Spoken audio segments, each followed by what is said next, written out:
13 साल तक Cassini spacecraft हैरत अंगेज दुनिया को एक्सप्लोर करता रहा। ये थी सैटर्न और इसके चंद्रमा। हमने कुछ ऐसा देखा जिसकी कल्पना नहीं की थी। यहाँ बहुत ही अजीब तरह के लैंडस्केप्स थे। चंद्रमाओं में से गाइजर्स फूट रहे थे। हमें इन तस्वीरों ने हैरान कर दिया। लोग इन्हें देखकर जैसे सदमे में थे।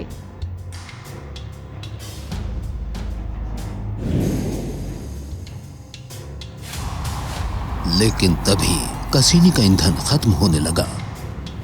नासा के साइंटिस्ट को अब ये तय करना था कि आगे क्या करें, और इस सवाल का जवाब काफी कमाल का था। कैसिनी वहां गया जहां कोई स्पेसक्राफ्ट पहले नहीं गया था। इसकी आखिरी फ्लाइट ने सैटर्न के सबसे गहरे राज उजागर किए।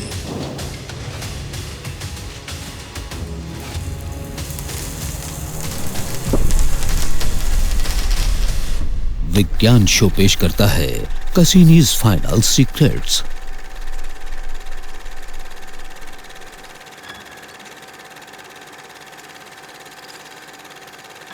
जुपिटर से भी आगे मौजूद है सैटर्न, एक ऐसा प्लैनेट जो घिरा है कई चंद्रमाओं और रिंग्स से। इसे एक छोटा सा सोलर सिस्टम कह सकते हैं। एक ऐसे मिशन के बारे में सोचिए जिसमें सैटर्न सिस्टम के सभी पहलुओं को खोजने लायक ताकत, इंस्ट्रूमेंट और क्षमता हो। ये मिशन था कैसिनी।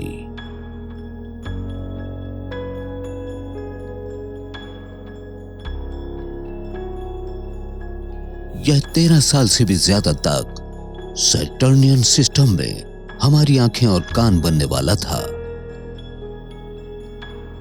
लेकिन सितंबर 2017 आते आते कैसिनी का ईंधन खत्म होने लगा। कैसिनी सैटर्न का चक्कर लगा रहा था और 1 दशक से भी ज्यादा से सैटर्न सिस्टम को स्टडी कर रहा था। मिशन खत्म होने को था, हम इसका कंट्रोल गंवाने वाले थे। तो इससे पहले कि ये बेकाबू होता, हमने इसे सैटर्न की तरफ मोड़ा, उस पर एक्सपेरिमेंट्स करने के लिए।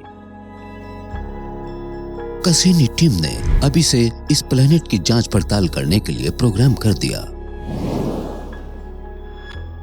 यह बड़ी मजेदार बात है कि आप इंफॉर्मेशन के आखिरी हिस्से को पाने के बजाय इस कैसिनी को टकराकर जला दें। वो देखो वो विजुअल्स, ठीक है? जब कैसिनी अपनी मौत की तरफ बढ़ रहा था, तब भी इसके इंस्ट्रूमेंट्स काम कर रहे थे और दम तोड़ते इंस्ट्रूमेंट्स के बावजूद कोई न कोई इंस्ट्रूमेंट्स डेटा और इंफॉर्मेशन भेज ही रहा था। कैसिनी को सैटर्न के एटमॉस्फेयर में जाने के लिए डिजाइन नहीं किया गया था।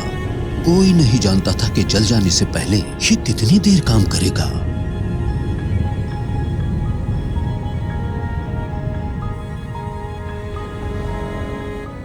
मुझे याद है, मैं अपने साथियों के साथ कैसिनी से आ रहे रेडियो सिग्नल्स देख रही थी।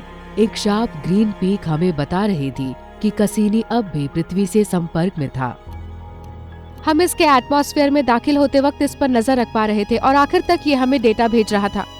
मुझे इस बात ने इम्प्रेस किया कि कैसिनी सैटर्न के एटमॉस्फेयर में इतनी देर तक टिका रहा। ये नासा की इंजीनियरिंग का कमाल था। जब कैसिनी 1,23,000 किलोमीटर प्रति घंटे की रफ्तार से नीचे आ रहा था, तो सैटर्न के एटमॉस्फेयर में इस पर गैस कणों की बमबारी हो रही थी।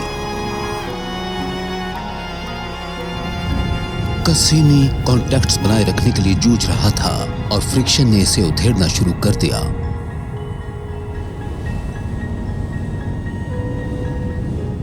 एंटेना की दिशा घूमने के साथ ही हमने एक दूसरी छोटी सी पीक देखी और दुआ करने लगी कि कैसिनी किसी तरह वहां जिंदा रहे।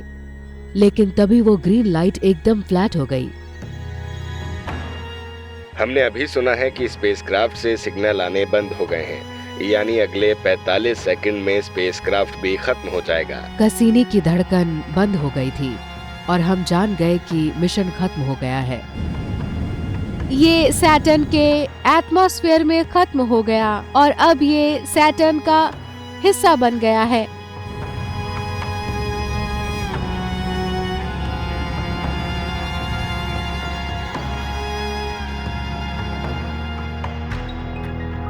कैसिनी की मौत की ये छलांग ऐसी डेयरिंग डाइव्स की सीरीज में से आखिरी थी।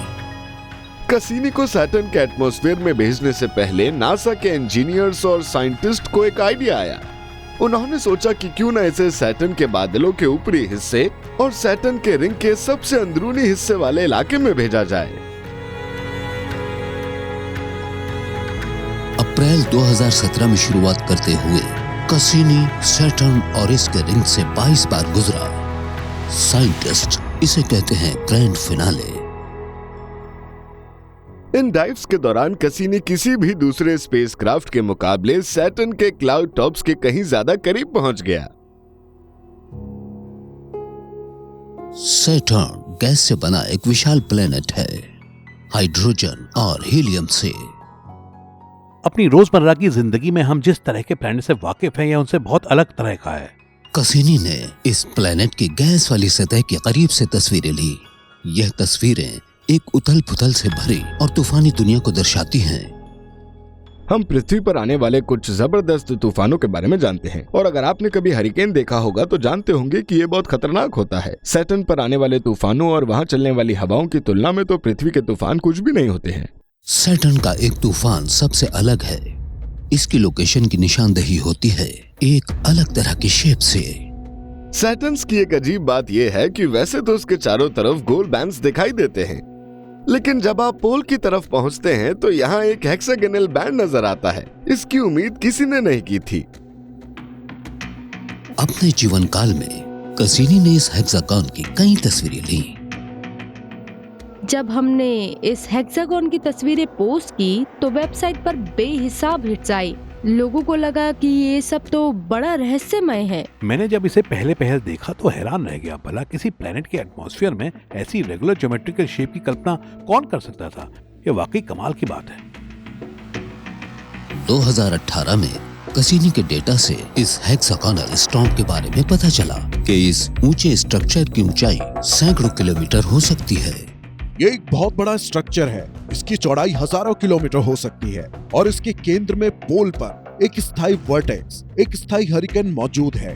तो ऐसा लगता है जैसे कोई डरावनी आंख हमें घूर रही हो। हेक्सागोन की हर साइड की चौड़ाई पृथ्वी जितनी है। ये चीज नकली लगती है।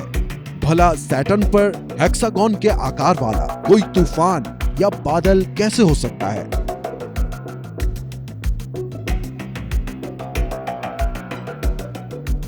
और इसका जवाब मिल सकता था फ्लूइड डायनामिक्स से। आप सैटर्न के एटमॉस्फेयर को किसी फ्लूइड जैसा मान सकते हैं। आप इस फ्लूइड को तेजी से घुमाइए तो इससे किसी हेक्सागोन जैसी शेप्स बन सकती हैं। फिजिसिस्ट्स का मानना है कि सैटर्न का यह हेक्सागोन बना है जेट स्ट्रीम कहलाने वाले हवा के एक बहाव से। हवा के ये घूमते बहाव वैसे ही काम करते हैं जैसे लैब एक्सपेरिमेंट्स में फ्लूइड करंट्स काम करते हैं, और इससे बनती है एक हेक्सागोनल शेप। ऐसा लगता है कि सैटर्न पर प्लैनेट का रोटेशन जैम स्ट्रीट के रोटेशन के साथ इंटरेक्ट करता है और इन्हीं दो घुमावों से बनता है हेक्सागन।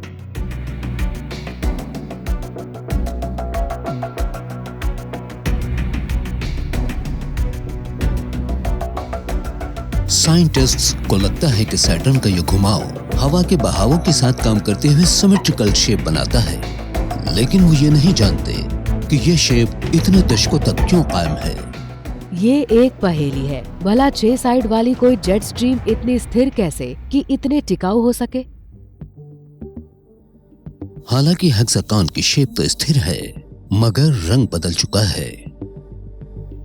पिछले 4 साल में इसका रंग नीले से बदलकर सुनहरा बादामी हो गया है, और ये बदलाव जुड़ा है सैटर्न के मौसमों से।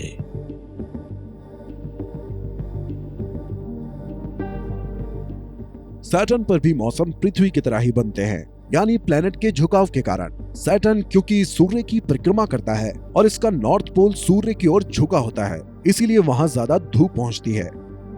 यह धूप एटमॉस्फेयर के साथ इंटरेक्ट करती है और इससे पैदा होते हैं सस्पेंडेड पार्टिकल्स, एरोसोल्स।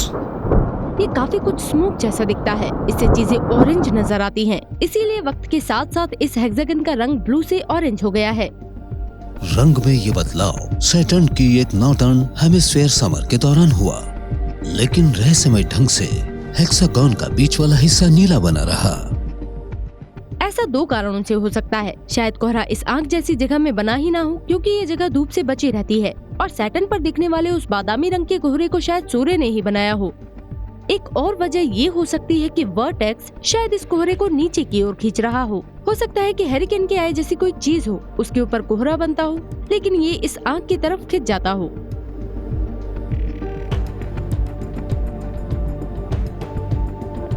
लेकिन सैटर्न पर आने वाले तूफान ही इसके मौसम से जुड़ी इकलौती असाधारण चीज नहीं है। जब कसीनी इसके रिंग्स के बीच पहुंचा तो इसे वहां बारिश मिली, बारिश जो स्पेस से इस प्लेनेट पे हो रही थी।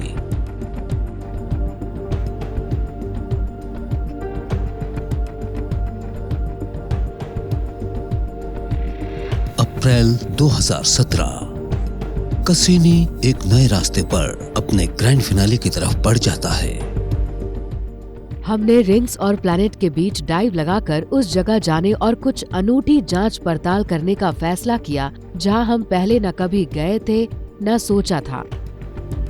ये इलाका एकदम नया था। इन लोगों को पता नहीं था कि वहाँ क्या मिलेगा। वहाँ कसीनी स्पेसक्राफ्ट को बर्बाद करने वाली चीजें भी हो सकती थीं। लेकिन इसके बजाय कसीनी को वहां कुछ एकदम अलग ही मिला। बारिश।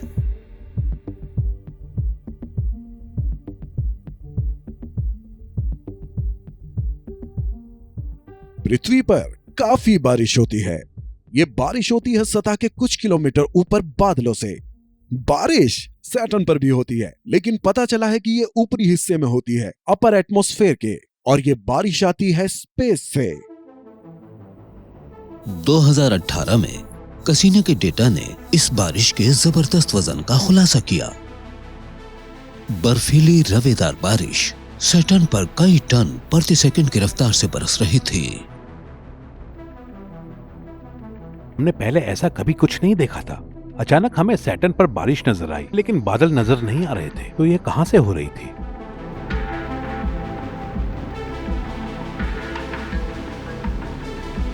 जवाब है सैटर्न के रिंग्स। जब आप सैटर्न सुनते हैं तो सबसे पहले दिमाग में रिंग्स का ख्याल आता है। ये इस प्लेनेट की सबसे ड्रामेटिक और अनोखी पहलू है। मुझे याद है कि जब मैंने पहली बार एक टेलीस्कोप से देखा था तब मैं 26 साल का था और मुझे ये सब देखकर बहुत ही अनोखा लगा। तब मैंने देखा सैटर्न को। मुझे ऐसा लगा जैसे किसी ने आई पीस में कार्टून बना दिया हो। ये कमाल का लग रहा था। मुझे यकीन ही नहीं हुआ कि सैटर्न के रिंग पृथ्वी पर मौजूद छोटे से टेलीस्कोप से भी गजब लग रहे थे। किसी छोटे टेलीस्कोप या बाइनोकुलर से भी सैटर्न की खूबसूरती अलग ही दिखती है। आप फॉरेन रिंग्स को देख पाते हैं। ये इमेज आपका जैसे मन मोह लेती है और सैकड़ों सालों से ये एस्ट्रोनॉमर्स का मन लुभाती आई है। हमने टेलीस्कोप्स के जरिए प्लैनेट्स को देखने का सिलसिला अर्ली 1600 में शुरू किया था। हमने मार्स देखा, वीनस देखा, जुपिटर देखा। ये डिस्क जैसे लगते थे और इनके चारों तरफ चंद्रमा भी परिक्रमा करते हो सकते हैं, लेकिन प्लैनेट्स बॉल जैसे दिखते थे। लोगों ने सैटर्न के इर्द गिर्द फजी इलेप्टिकल स्ट्रक्चर देखा तो उन्हें समझ नहीं आया कि ये है क्या। सैटर्न रिंग सोलर सिस्टम में मौजूद सबसे बड़े रिंग्स में से एक है। जब टेलीस्कोप का आविष्कार किया गया तो ये हमें दिखने वाली पहली चीजों में से एक थे। 1610 में गैलीलियो के पास ये सबूत था कि सैटर्न एलोंगेटेड था। उन्हें पता नहीं था कि ये रिंग्स है। उन्हें तो ये कोई कान जैसी चीज दिखी। उन्होंने प्लेनेट के दोनों तरफ 2 अजीब से लंप देखे जो धीरे धीरे गायब हुए और फिर लौट आए। उन्हें समझ ही नहीं आया कि आखिर ये हो क्या रहा है। इसके बाद कैसिनी को भेजा गया जिसके टेलीस्कोप्स बेहतर थे। उसने पता लगाया कि सैटर्न के इर्द गिर्द कई रिंग्स हैं। साथ ही उसने रिंग्स के बीच एक बड़ा गैप भी देखा जो 2 हिस्सों में बटा हुआ था और इसका नाम कैसिनी के नाम पे ही रखा गया, कैसिनी डिवीजन। फिर दौर आया हबल और वॉयेजर का और हमें सैटर्न के रिंग्स की और डिटेल्स दिखाई दी। हमें ये पता चला कि ये कोई बड़ी ठोस सतह नहीं है। यहाँ पर बर्फ के लाखों बोल्डर्स हैं और सैटर्न के चंद्रमा कमाल के हैं। सैटर्न पर काफी कुछ चलता रहता है। बेशक जमीनी टेलीस्कोप से ये हमें मैदानी इलाके जैसा दिखता है, लेकिन हमें ये पता चला कि सैटर्न के क्लाउड टॉप्स में ढेर सारी कहानियां हैं। दूर से सैटर्न के रिंग्स एक पूरे स्ट्रक्चर जैसे दिखते हैं, लेकिन अगर आप करीब से देखें तो ये आइस क्रिस्टल्स और आइस रॉक्स का एक झुंड सा है जिससे बनते हैं सैटर्न के रिंग्स। इस रिंग मटेरियल का आकार अलग अलग है, रेत के कणों से लेकर घरों जितनी बड़ी चट्टानों तक।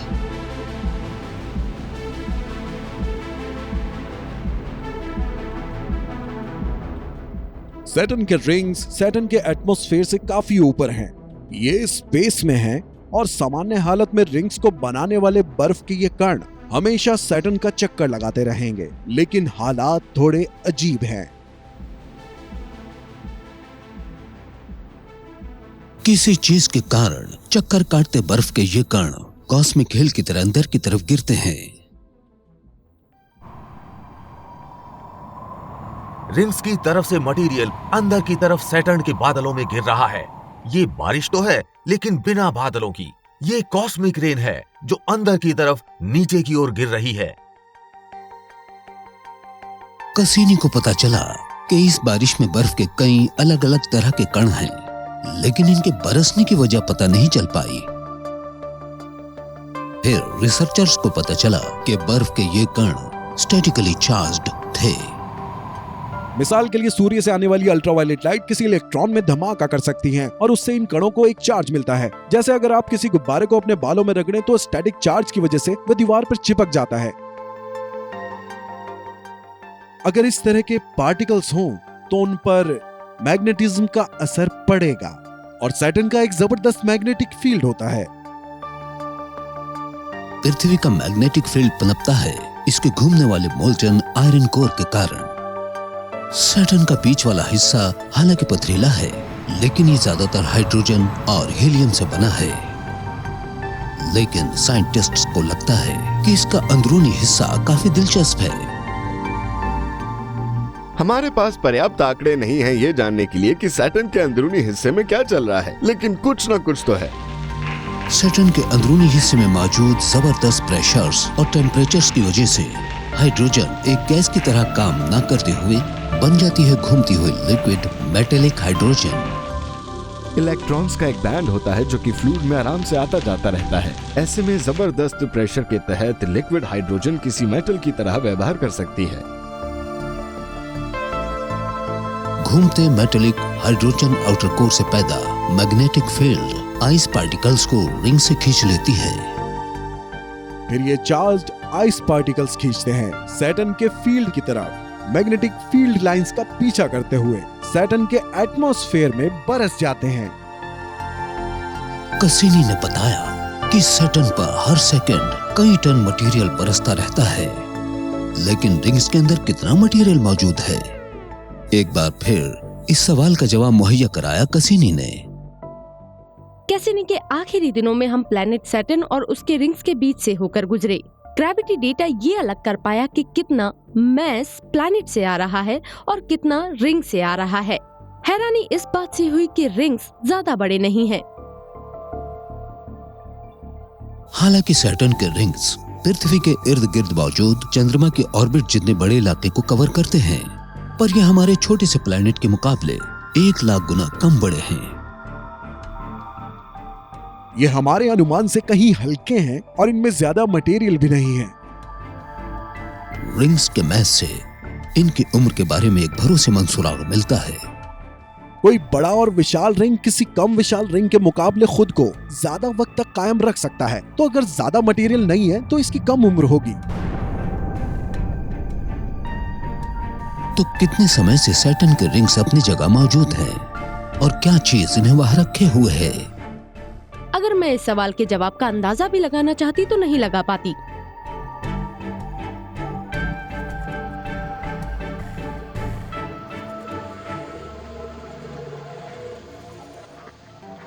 सैटर्न का चक्कर लगाते वक्त कसीनी ने इस प्लेनेट के रिंग्स के बारे में कमाल की जानकारियां दी।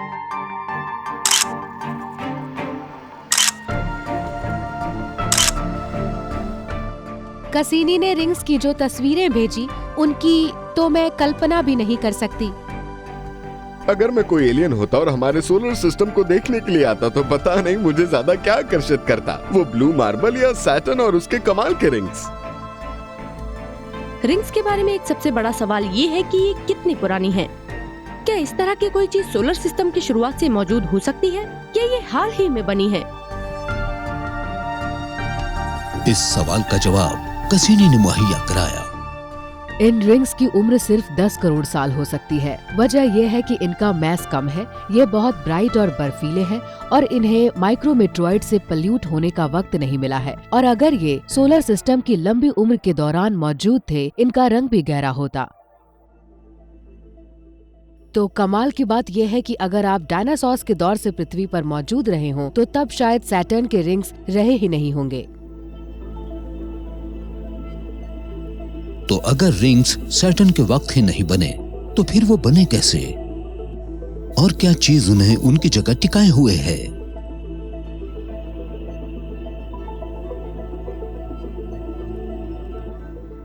दस करोड़ साल पहले रिंग्स के बनने के लिए किसी चीज की जरूरत थी। शायद कोई कॉमेट या मून सैटर्न के बहुत करीब आया हो और सैटर्न की ग्रेविटी ने उसे फाड़कर रिंग्स बना दिए हों।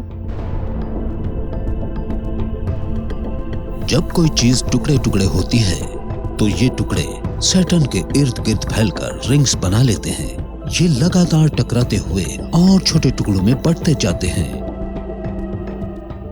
जैसे किसी बीच में छोटे पत्थर आपस में टकराते रहते हैं और उनसे उनके तीखे किनारे घिसकर गोल हो जाते हैं, वैसे ही यहाँ भी खंड घिसकर गोल बन जाते हैं। दूर से सैटर्न के रिंग्स पतले और पूरी तरह फ्लैट दिखते हैं, लेकिन किसी धोखे में बताइएगा,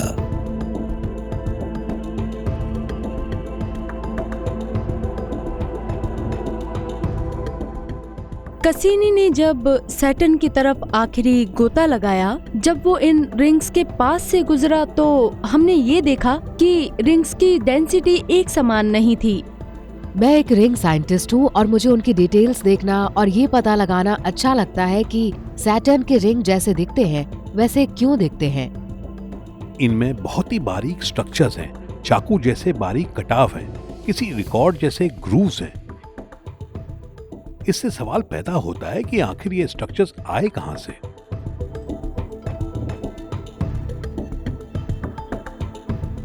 सुराग छिपा है इन रिंग्स के अंदर। सैटर्न के 5 रिंग्स नहीं हैं, 500 रिंग्स भी नहीं हैं, बल्कि हजारों रिंग्स हैं। मुझे लगता है कि ऐसे लाखों छोटे छोटे छल्ले होंगे जिनके बीच में और भी छोटे या फिर बड़े गैप्स होंगे। और कसीनी ने इन रिंग्स के अंदर वाले हिस्से में चंद्रमाओं को और भी फंसे हुए देखा। शायद ये मून्स और मूनलेट्स रिंग्स को आकार दे रहे हैं। जब मैं सैटर्न के रिंग्स के बारे में सोचती हूँ तो कानों में जैसे सिम्फनीज बजने लगती हैं। इसका ताल्लुक इस कमाल के स्ट्रक्चर और हार्मनी से है, ग्रेविटी के बीच के बैलेंसेस से है। इसके लिए हम शब्द यूज करते हैं रेजोनेंस। सैटर्न के चंद्रमा अपने ग्रेविटेशनल खिंचाव के जरिए रिंग पार्टिकल्स को हिलाकर लहरें पैदा करते हैं। एक खास जगह है जहाँ रेजोनेंस मौजूद होती है। जरा सोचिए कि रिंग पार्टिकल्स चंद्रमा के मुकाबले 2 गुनी परिक्रमा करते हैं। ये किसी को झूले पर झुलाने जैसा है। अगर आप किसी को एकदम सही ताकत से पुश करें तो झूला और ऊंचा उठता जाता है और वेव्स इन्हीं जगहों पर पैदा होती हैं। तो ये एक तरह से रिंग और मून के बीच का डांस है। मैंने जिंदगी में इससे कमाल की चीज कभी नहीं देखी।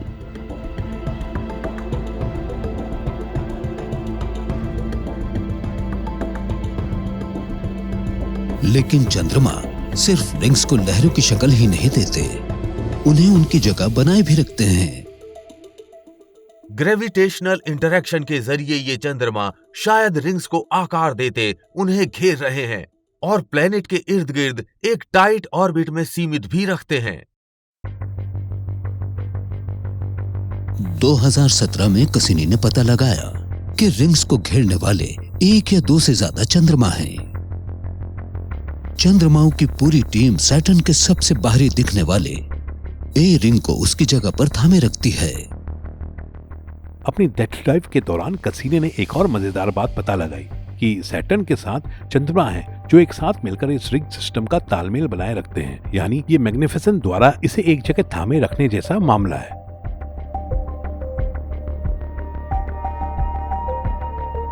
इन 7 शानदार मून्स में से सबसे बड़ा है माइमस।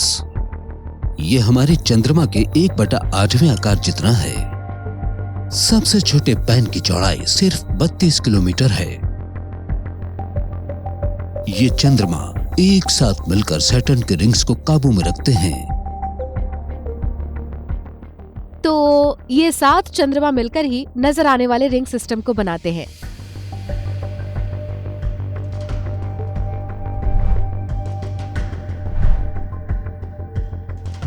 कैसिनी ने वाकई सैटर्न के हैरत अंगेज रिंग्स और कई चंद्रमाओं की परतें हमारी आंखें जैसे खोल दी है। सैटर्न के बहुत से चंद्रमा हैं और ये सभी चंद्रमा बहुत ही दिलचस्प और अलग तरह के हैं। सही संख्या बताना मुश्किल है क्योंकि यह हर साल बदलती जाती है। हमें नए चंद्रमा मिलते जाते हैं।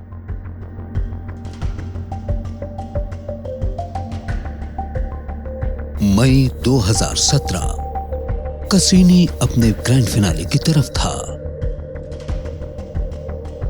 प्रोब ने अपनी आखिरी तस्वीर खींची। ये थी एक अजीब चंद्रमा की जो सैटर्न से 32 लाख किलोमीटर दूर था। ये था आयापेटस। आयापेटस को सैकड़ों साल पहले ही खोज लिया गया था और शुरुआत से ही ये देखा गया कि इसकी एक साइड बहुत चमकदार थी और दूसरी साइड में जबरदस्त अंधेरा था। इस डार्क और लाइट मून ने एस्ट्रोनॉमर जियोवेनी कैसिनी को कंफ्यूज कर दिया जब उन्होंने 1671 में इसको पहली बार देखा। और ये तभी से साइंटिस्ट्स को चकराता आया है। तो जब कैसिनी वहां गया तो आयापेटस हमारे लिए एक बड़ा टारगेट था, क्योंकि हम ये जानना चाहते थे कि 2 टोन वाला ये अजीब सा चंद्रमा आखिर है क्या। कैसिनी ने खुलासा किया कि इसका जवाब सैटर्न से और आगे एक और चंद्रमा की शक्ल में मौजूद है। एक काफी बड़ा मगर डार्क मून मौजूद है। यह है फीबी, जो आयापेटस के बाहर और सैटर्न की उल्टी दिशा में परिक्रमा कर रहा है। फीबी आयापेटस के मुकाबले 4 गुना और दूरी पर सैटर्न का चक्कर लगाता है। प्लेनेट की परिक्रमा करते वक्त चंद्रमा की सतह पर माइक्रोमीटियोराइट से बने गड्ढे डार्क डस्ट का एक बादल पैदा करते हैं। फीबी की धूल से एक बहुत बड़ा सा रिंग बनता है। डार्क डस्टी मटेरियल का एक रिंग सैटर्न के अंदरूनी हिस्से की तरफ आ रहा है और आयापेटस की उल्टी दिशा में जा रहा है। यह आयापेटस के लिए एकदम परफेक्ट मटेरियल है ताकि वो इसकी ऑर्बिट में खिंचे और उसकी एक साइड गहरे रंग की हो जाए। आयापेटस की एक साइड गहरे रंग की है क्योंकि ये टाइडली सैटर्न के साथ लॉक है। इसकी एक साइड हमेशा प्लेनेट की ओर होती है, जबकि दूसरी साइड धूल से होकर आगे की तरफ बढ़ती है। ये धूल से होकर आगे बढ़ता है तो अगले हिस्से में धूल विंडशील्ड पर चिपकने वाले कीड़ों की ही तरह चिपक जाती है। कैसिनी ने पता लगाया कि इस गहरे रंग की धूल के कारण अगला हिस्सा पीछे मौजूद चमकदार हिस्से के मुकाबले 10 डिग्री ज्यादा गर्म हो जाता है।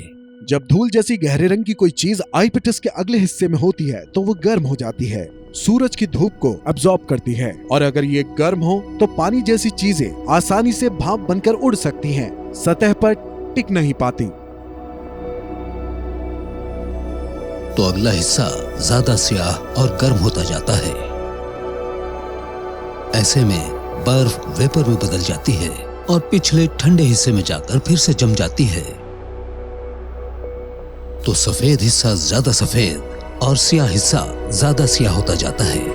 तो इस तरह इस चंद्रमा की एक साइड डार्क तो दूसरी ब्राइट होती है और इस तरह बनता है ये 2 चेहरे वाला चंद्रमा। आयापेटस की 2 साइड्स अजीब हैं, लेकिन कैसिनी ने यह खोजा कि इस चंद्रमा के बारे में सिर्फ यही बात अजीब नहीं है। अजीब बात यह है कि ये एक अखरोट जैसा है।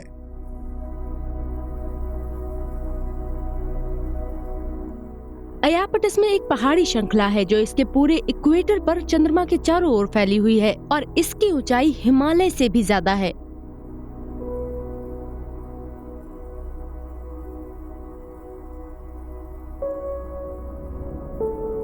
इन पहाड़ों की ऊंचाई 20 किलोमीटर से भी अधिक है, यानी पृथ्वी की सबसे ऊंची चोटी माउंट एवरेस्ट से भी ज्यादा।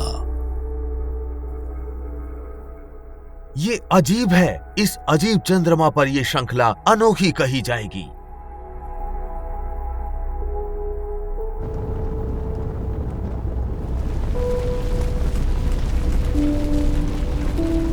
पृथ्वी पर पहाड़ तब बनते हैं जब टेक्टोनिक प्लेट्स आपस में टकराती हैं, जिससे क्रस्ट कुचल जाता है और पूरे ग्रह पर ब्रिजेस बन जाती हैं। लेकिन कसिनी ने बताया कि आयापेटस के ये पहाड़ ठीक इसके इक्वेटर पर हैं और कोई टेक्टोनिक फॉल्ट लाइन इतनी सीधी नहीं हो सकती। आप पूरी दुनिया के इर्द गिर्द स्मूथ इक्वेटोरियल माउंटेन रेंज भला कैसे बना सकते हैं? ये आइडिया थोड़ा दिलचस्प है कि हो सकता है कि जिस तरह सैटर्न का अपना विशाल रिंग सिस्टम है, वैसे ही कुछ वक्त के लिए आयापेटस का भी अपना रिंग सिस्टम मौजूद रहा हो।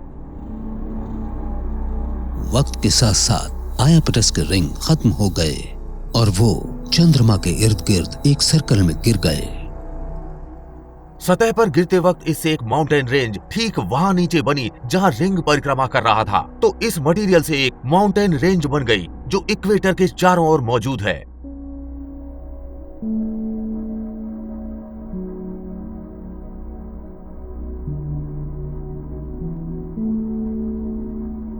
अगस्त 2017 कसिनी ने एनसेलेडस की 6 तस्वीरें ली। ये सोलर सिस्टम में मौजूद सबसे पहले नुमा चंद्रमाओं में से एक है। एनसेलेडस सैटर्न का एक छोटा सा चंद्रमा है जिसको आसानी से अनदेखा किया जा सकता है, लेकिन इसकी तरफ ध्यान दें तो इसके अंदर काफी सारे सरप्राइजेस हैं।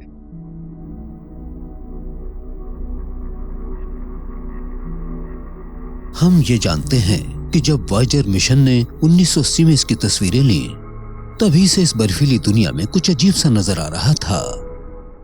हमें लगता था कि एनसेलेडस जमा हुआ ठोस होगा, लेकिन हमें वॉयेजर के डेटा में एनसेलेडस की सतह एकदम सफेद नजर आई। हमने देखा कि इसकी सतह पर मौजूद विशाल ट्रैक्स बहुत स्मूथ थे। कम से कम वॉयेजर के रेजोल्यूशन से तो ऐसा ही लग रहा था। इससे पता चल रहा था कि यहाँ इंटरनल एक्टिविटी होती रही है, क्योंकि इस चंद्रमा पर हवा नहीं है तो सिर्फ इसी प्रक्रिया से क्रेटर्स मिट सकते हैं। साइंटिस्ट्स को शक हो गया कि कोई चीज बार बार एनसेलेडस की शक्ल बदल रही है, इसके क्रेटर्स को भरकर उन्हें स्मूथ और ब्राइट बना रही है। फिर कसिनी ने एनसेलेडस की वो तस्वीरें भेजी जिनमें पीछे से रोशनी पड़ रही थी, तो सब समझ आ गया। हमने एनसेलेडस से आइसी जेट्स निकलते देखे। इससे हर कोई हैरान हो गया कि ये चंद्रमा तो बहुत छोटा है, इसे तो जमा हुआ होना चाहिए था, फिर भी ये इतना ज्यादा एक्टिव है।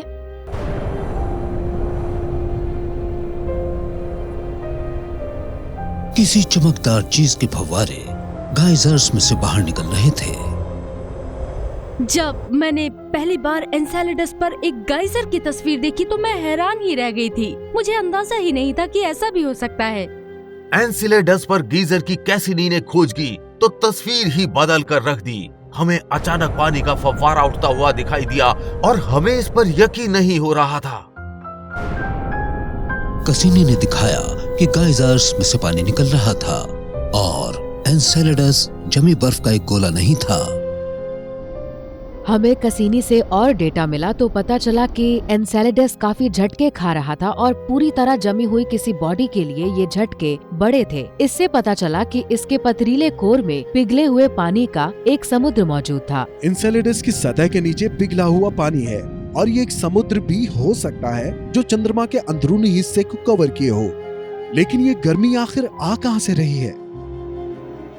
जब प्लैनेट्स और मून्स बनते हैं तो उनके कोर बहुत ही गर्म होते हैं, लेकिन समय के साथ साथ वो ठंडे पड़ जाते हैं। प्लैनेट जितना छोटा होगा उतनी जल्दी ठंडा होगा। एनसेलेडस जैसी कोई छोटी दुनिया सूर्य से 1.5 अरब किलोमीटर से भी ज्यादा दूर है, तो ये अब तक जमकर ठोस हो गई होगी। हमने भी यही उम्मीद की थी कि जो चीजें छोटी होती हैं ज्यादा टिक नहीं पाती और वो क्रिएटर से ढकी होनी चाहिए, पर एनसेलेडस ने हमें दिखाया कि ऐसा बिल्कुल नहीं है। सूर्य से दूर किसी छोटे से चंद्रमा में कैसे इतनी गर्मी आई कि वहां पानी तरल है? शायद ऐसा टाइडल हीटिंग के कारण हो। अगर आपने कभी रॉकेट बॉल खेली हो तो देखा होगा कि बॉल गर्म हो जाती है, क्योंकि जब बॉल रॉकेट या दीवार से टकराती है तो पिचकती है और फिर फूलती है। सैटर्न की ग्रेविटी भी एनसेलेडस को प्लेनेट की इसकी परिक्रमा के दौरान किसी रैकेट बॉल की तरह पिचकाती और फुलाती है, जिससे ये गर्म हो जाता है। लेकिन सिर्फ इतने से ही इतनी गर्मी पैदा नहीं होगी कि वो एनसेलेडस के पानी को जमने से रोक सके। शायद कोर में कुछ और भी चल रहा होगा।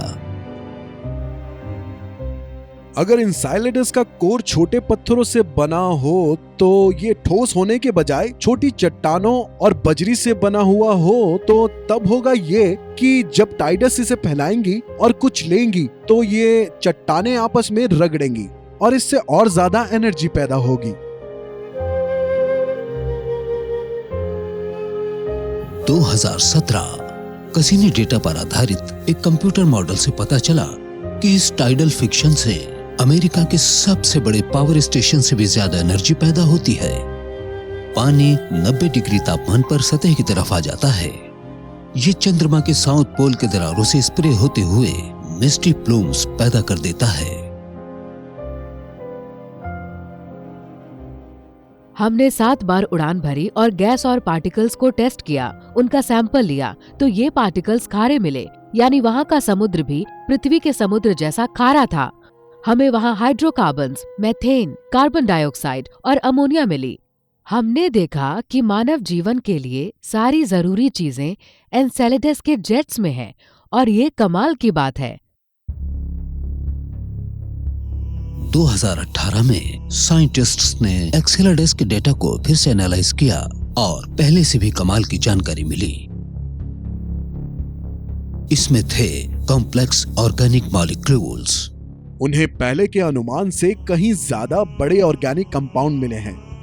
शुरू में सिर्फ धूल, पानी और कुछ बेसिक ऑर्गेनिक्स नजर आए थे, लेकिन अब तो एनसेलेडस के अंदरूनी हिस्से से और ज्यादा पेचीदा चीज बाहर आ रही थी। तो इससे ये सवाल पैदा होता है कि वहां और क्या हो सकता है। पृथ्वी पर हमें समुद्र की तली में हॉट वेंट्स के इर्द गिर्द जीवन नजर आता है, तो क्या एनसेलेडस के समुद्रों के साथ भी ऐसा हो सकता है? क्या ये कॉम्प्लेक्स ऑर्गेनिक मॉलिक्यूल्स जीवन की निशानी हो सकते हैं? मैं इन चीजों को कहता हूँ गू। ये चीजें गुए हैं और मुझे लगता है कि जीवन का दूसरा नाम है गुए लाइक मॉलिक्यूल। इसका मतलब ये नहीं कि सारे गुए मॉलिक्यूल बायोलॉजिकल होते हैं, लेकिन बायोलॉजी यकीनन इन कॉम्प्लेक्स ऑर्गेनिक मॉलिक्यूल्स का इस्तेमाल करते हैं। एनसेलेडस के समुद्रों में गहराई पर हाइड्रोथर्मल वेंट से निकलने वाली गर्मी से केमिकल रिएक्शन होते हैं। इनमें मीथेन और हाइड्रोजन जैसे मामूली मॉलिक्यूल्स लंबे और पेचीदा ऑर्गेनिक मॉलिक्यूल्स के साथ मिल जाते हैं। ये कॉम्प्लेक्स मॉलिक्यूल्स जीवन की बुनियाद साबित हो सकते हैं। इस समुद्र की केमिस्ट्री वाकई कमाल की है। जीवन के लिए जरूरी हर चीज वहाँ है। तो वही पुराना सवाल, क्या यूनिवर्स में जीवन है? इस सवाल का जवाब ढूंढने के लिए एनसेलेडस एक कमाल की जगह है।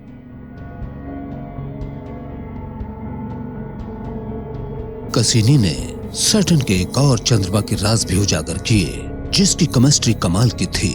ये विशाल चंद्रमा है पृथ्वी जैसा। यहाँ है नदियां, झीलें और टीले। ये है टाइटन।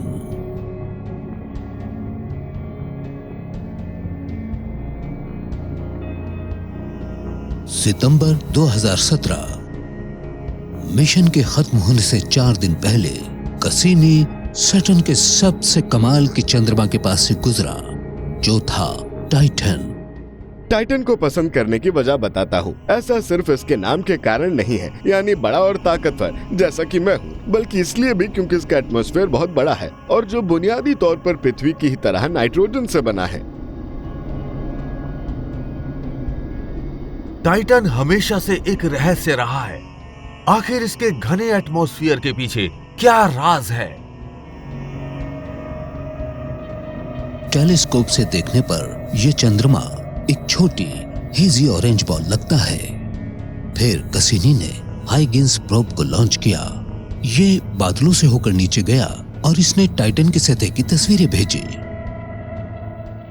मैं आपको बता नहीं सकती कि जब हाइगन्स टाइटन की सतह पर उतरा तो मैं कितनी एक्साइटेड थी। लगा जैसे कोई जबरदस्त एडवेंचर सच हो गया हो।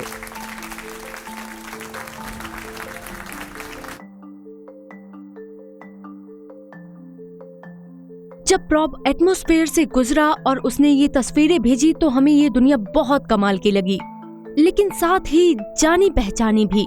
यहाँ पहाड़ थे, नदियाँ बहती हुई समुद्र की तरफ जा रही थी, बहुत ही अद्भुत था। आप बेशक इस झील के किनारे पर खड़े होंगे, लेकिन आपको इस झील में पानी नहीं दिखेगा। इसमें है मीथेन और इसका रंग काफी गहरा है। ये जमी हुई दुनिया है जो दिखने में काफी जानी पहचानी लगती है, लेकिन है बिल्कुल अनजान। टाइटन को घर से दूर एक घर कह सकते हैं। बस यहाँ का तापमान 176 डिग्री सेल्सियस ज्यादा ठंडा है। कसीनी मिशन से पता चलता है कि लैंडस्केप्स के मामले में टाइटन बहुत कुछ पृथ्वी जैसा है। इसका 1/4 हिस्सा वैसे ही रेतीले टीलों से ढका है, जैसा कि आप मेरे पीछे देख रहे हैं।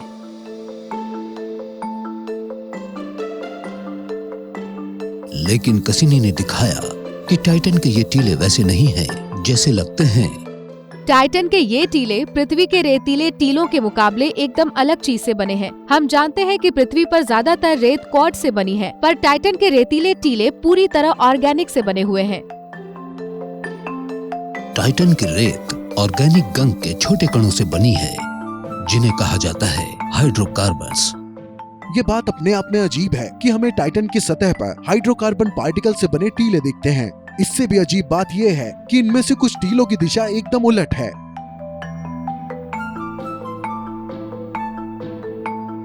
टाइटन के टीलों की शेप ऐसी है जैसे वहाँ हवा पश्चिम से चलती हो, लेकिन टाइटन पर हवाएं चलती है पूर्व की तरफ से। तो फिर टाइटन के टीलों का मुंह उल्टी तरफ क्यों है?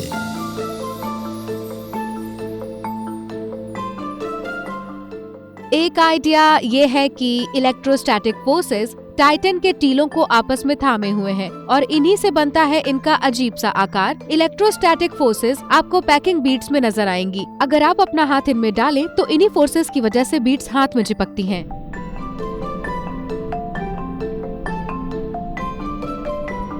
टाइटन पर ड्यून पार्टिकल्स एक दूसरे से रगड़ते हैं और इससे बनता है एक स्टैटिक चार्ज।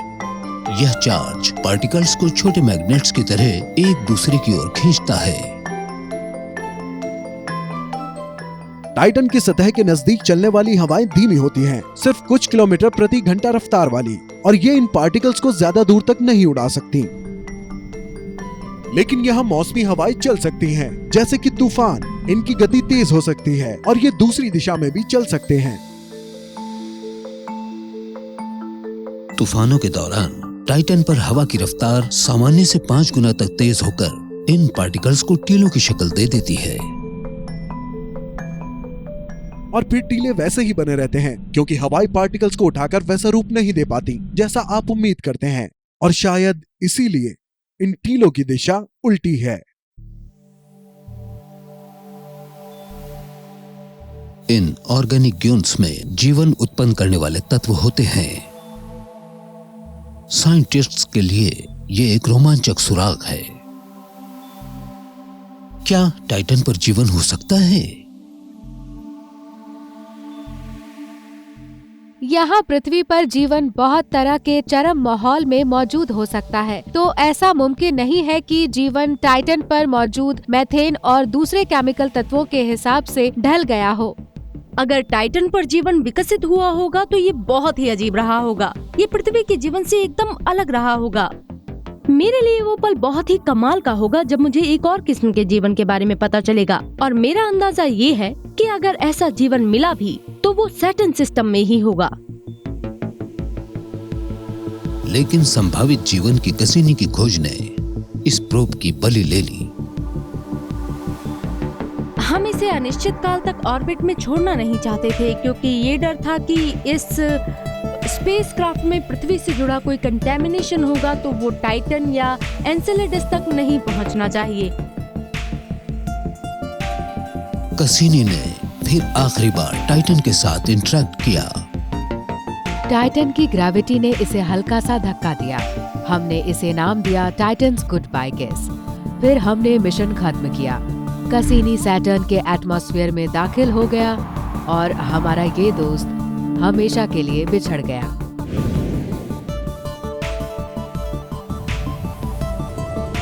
मुझे उम्मीद है कि आप सभी को इस कमाल की उपलब्धि पर नाज हो रहा होगा। मैं इसे इंटरमिशन कहूंगा। Project manager of the net.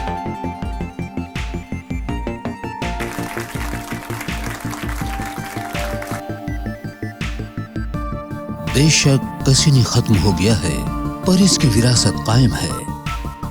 हमने जो भी डेटा इकट्ठा किया है, अब हम उसे छान रहे हैं। हमें अब भी नई खोज मिल रही है। पहेली के हिस्सों को एक साथ मिला रहे हैं ताकि हम सैटर्न रिंग और चंद्रमा को समझ सकें। कैसिनी को इतिहास में इंसान का बनाया साइंस के नजरिए से एक बेहद प्रोडक्टिव इंटरप्लैनेटरी मिशन माना जाएगा। मुझे इस बात पर गर्व भी है और खुशी भी है कि मैं इस मिशन का हिस्सा रही हूँ।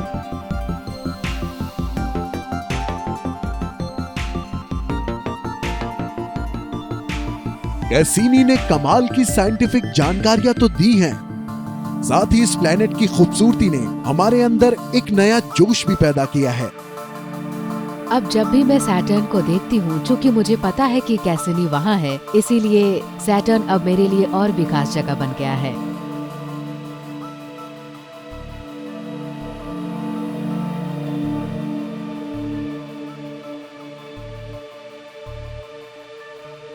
इस चैनल पर आपको ब्रह्मांड और अनसुलझे घटनाओं जैसे यूएफओ देखने, ब्लैक होल और प्राचीन वस्तुओं के बारे में आकर्षक वीडियो मिलेंगे। आप यहाँ पर लेटेस्ट साइंटिफिक खोजों और सिद्धांतों के बारे में भी जानेंगे और ये कैसे हमारी वास्तविकता की समझ को चुनौती देते हैं। अगर आप विज्ञान और रहस्यों में रुचि रखते हैं तो ये चैनल आपके लिए है। तो देर न करें, लाइक, शेयर और सब्सक्राइब करें विज्ञान शो को और इस अद्भुत खोज और साहसिक यात्रा में शामिल हों।